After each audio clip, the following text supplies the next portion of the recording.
Bien sûr, en tant que représentant des entrepreneurs, on est peut-être un petit peu, le bouc émissaire, je dirais. Donc, j'imagine bien que la salle s'est composée en fonction du sujet et on m'a demandé de répondre à la question quel rôle l'entreprise va-t-elle jouer dans les transitions. Je voudrais faire 3 réflexions d'entrée. La première, je l'ai déjà dite, l'entreprise est souvent vue comme un fauteur de troubles. Je suis dans l'alimentaire, on l'a cité, ben oui, on serait peut-être responsable de plus de morts que par malnutrition que par trop de nutrition. Et donc,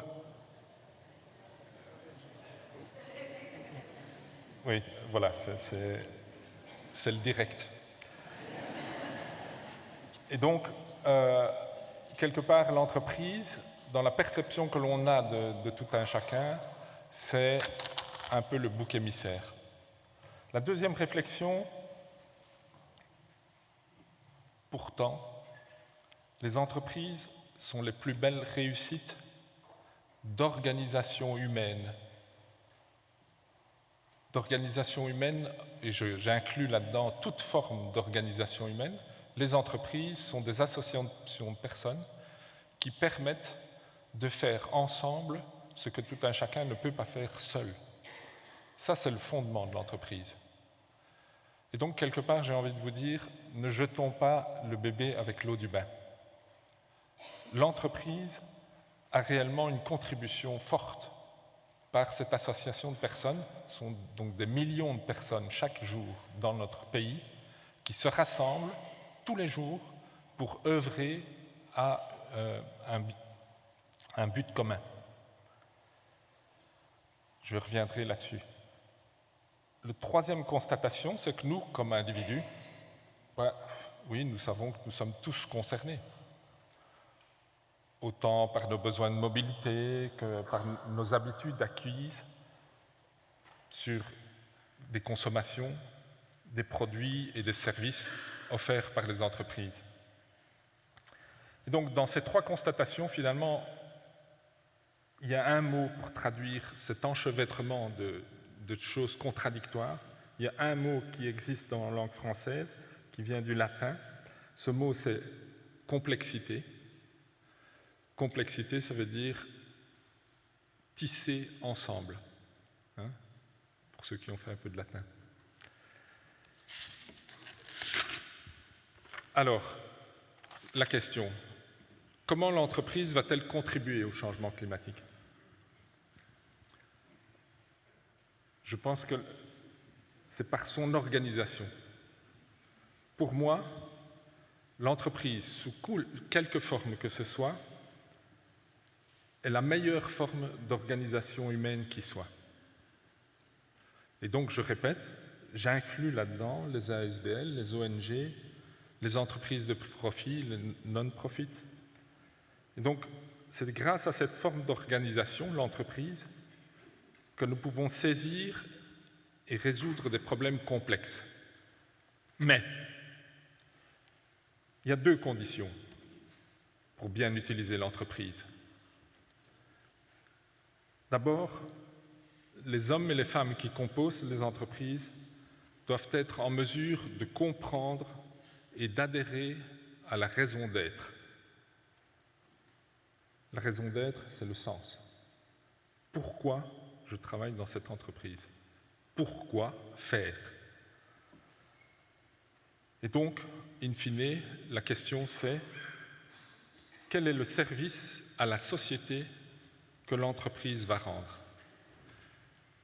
Donc ça, c'est un vrai changement de mentalité, ça, c'est une vraie transition. La deuxième condition que l'on doit mettre pour que les entreprises entrent dans cette transition, c'est que les groupes de personnes qui composent l'entreprise soient mis dans des conditions où ils peuvent participer et contribuer, chacun à la mesure de ses capacités, à la réalisation de cette raison d'être, cette mission. Et ces deux conditions sont extrêmement fortes pour les entreprises d'aujourd'hui. Et donc je rejoins l'idée que Nicolas Hulot a évoquée, de dire non, le but de l'entreprise, ce n'est pas de faire le maximum de profit. C'est bien ça qui nous a menés dans le mur. Le but de l'entreprise, c'est bien le service à la société, et la condition nécessaire, c'est qu'économiquement, ce soit rentable. Et donc, ce n'est que quand ces deux conditions seront remplies que nous pourrons résoudre les problèmes complexes que nous rencontrons. Et pourquoi, en groupe, nous sommes plus capables de résoudre ces problèmes? C'est grâce à l'intelligence collective. Et cette intelligence collective ne peut apparaître que si les deux conditions sont remplies. On participe et on adhère à l'objectif de l'entreprise. En fait, si nous voulons réussir la transition, il n'y a aucune solution simple. Il n'y a que des solutions complexes. Et historiquement, nous savons avec quelle force les entreprises, aidées par les sciences, nous ont entraînés dans un développement spectaculaire de nos économies. Et donc, ce seront encore les entreprises, telles que je les ai décrites, qui nous mèneront vers des nouvelles solutions, pour autant qu'elles intègrent cette condition, autonomie, au service d'une raison d'être valable aux yeux de la société. Les entreprises et leurs dirigeants sont aujourd'hui pleinement conscients de ces enjeux. Je pourrais citer des mouvements comme Bicorp qui montrent le chemin. Donc la solution ne se trouve pas chez les autres. Et c'est là où on voit bien la difficulté que l'on a à être à la fois partie d'une entreprise, citoyen, consommateur. Les solutions se trouvent avec nous, dans les entreprises, dans nos foyers et dans nos relations quotidiennes avec les autres. En conclusion, ça a déjà été dit, il ne peut plus être question d'opposer les différents acteurs de la société. Les citoyens, les politiciens, les entrepreneurs, les consommateurs. Il s'agit maintenant de se concentrer sur la mission qui s'impose à nous tous, changer le monde dans la joie pour vivre heureux, en ramenant ses désirs à l'essentiel. Merci.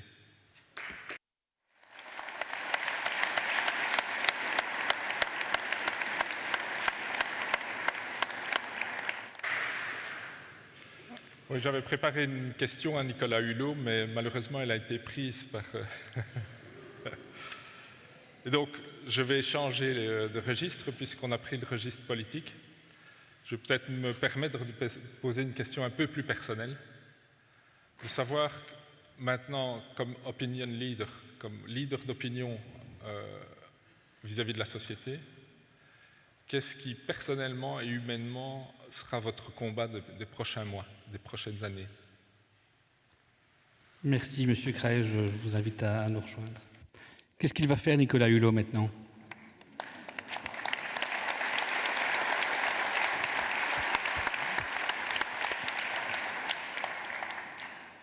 En fait, je cherche, mais pas forcément, n'est pas encore trouvé.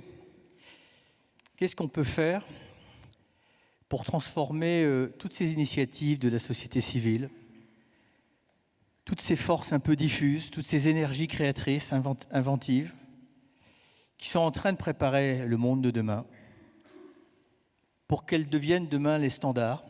Qu'est-ce qu'on peut faire pour que, justement, on casse ce climat de défiance entre les politiques et les citoyens et les politiques? Bref, qu'est-ce qu'on peut faire pour faire converger plutôt que de diviser? Qu'est-ce qu'on peut faire pour que la société civile devienne un souffle irrésistible et qui donne quelque part des ailes aux politiques? Voilà. Et donc, c'est ce à quoi on travaille, parce que en France, vous avez 13 millions de bénévoles. Dans l'ombre, ils agissent. Ils comblent les vides des politiques publiques. Ils sont des lanceurs d'alerte. Ils sont des utopistes, mais réalistes. Ils pèsent dans leur périmètre, mais ils ne pèsent pas collectivement. Qu'est-ce qu'on peut faire pour, encore une fois, créer une force irrésistible, encore une fois, qui ne tombe pas dans le travers du dogmatisme, du nombrilisme, de l'égologie, mais bien au service de l'intérêt général. C'est ce à quoi, avec d'autres, on réfléchit, encore une fois, pour additionner toutes ces petites énergies, et non pas pour entraver l'action politique, au contraire, pour l'impulser et pour lui donner une forme de courage politique. Donc c'est la réflexion dans laquelle je suis, notamment en m'appuyant sur ma propre fondation. Bien sûr, ce que j'allais dire, mais cette réflexion déjà aboutie, ou elle est en... Excusez-moi, cette réflexion est aboutie ou elle est déjà en construction d'éléments concrets, indépendamment de fonds de fondation? Non, mais je pense qu'on a tous un peu la gueule de bois quand même. C'est-à-dire que les uns et les autres, moi, je n'étais pas le premier à me battre pour l'écologie et je n'étais pas écologiste autrefois, mais enfin, ça fait maintenant, je me rends compte, 30 ans que je me suis engagé. D'autres s'étaient engagés avant moi. Et pour finir, on sent bien qu'on est quasiment au beurre de l'abîme. Donc, alors qu'on a tout le matériel pour, encore une fois, changer de modèle, on est informé par rapport aux scénarios qui vont nous arriver.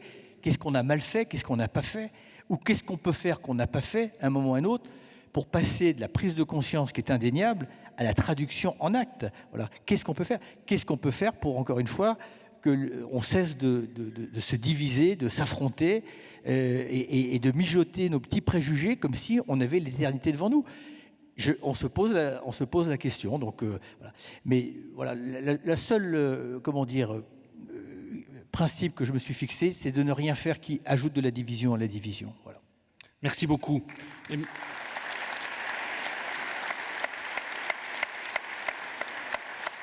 Et merci, Monsieur Cray, pour votre intervention. Merci à vous.